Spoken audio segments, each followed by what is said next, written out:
வணக்கம் மக்களே, மீண்டும் ஒரு நல்ல வீடியோடு உங்களை சந்திப்பதில் மிக மகிழ்ச்சி. இன்றைக்கு நமக்கும் அதாவது இந்தியாவுக்கும் பங்களாதேஷுக்கும் போர் ஏற்படக்கூடிய சூழ்நிலை உருவாக்கிட்டு இருக்கிறத பற்றி நம்ம இந்த வீடியோவில் பார்ப்போம்.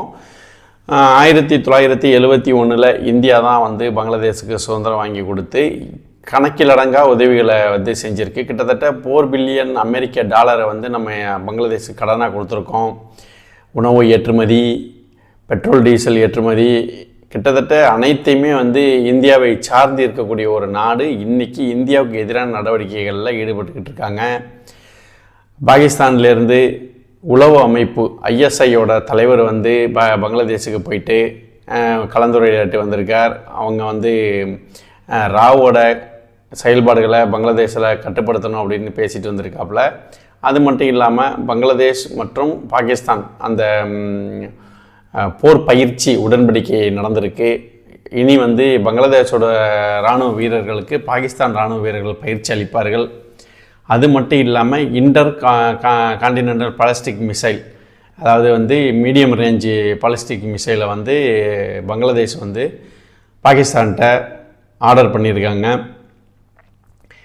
சைனா கிட்ட விமானப்படைக்கு தேவையான ஃப்ளைட்டை ஒப்பந்தம் செய்வதற்கான ஏற்பாடுகள் நடைபெற்றுக்கிட்டு இருக்கு.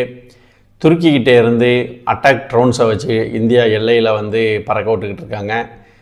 இது போன்ற எண்ணற்ற ஒரு இந்தியாவுக்கு வேண்டாத செயல்பாடுகளில் பாகிஸ்தான் பங்களாதேஷ் ஈடுபட்டுக்கிட்டு இருக்காங்க அப்படிங்கிறது நமக்கு எல்லாருக்குமே தெரியும்.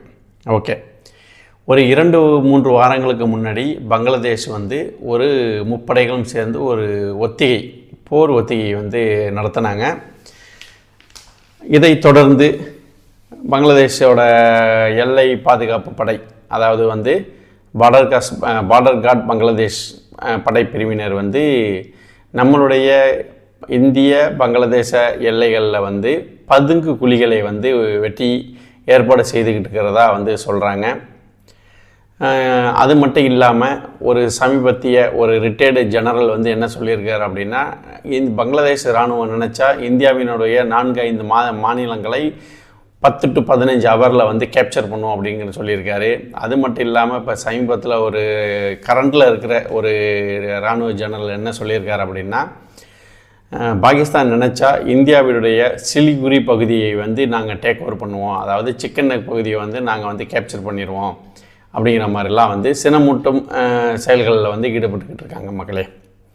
இதை தொடர்ந்து இந்தியா ஜனவரி 15ஆம் தேதியிலேருந்து ஜனவரி 22ஆம் தேதி வரைக்கும் ஒரு 5 நாளைக்கு போர் ஒத்திகை, வான்படை மற்றும் தரைப்படை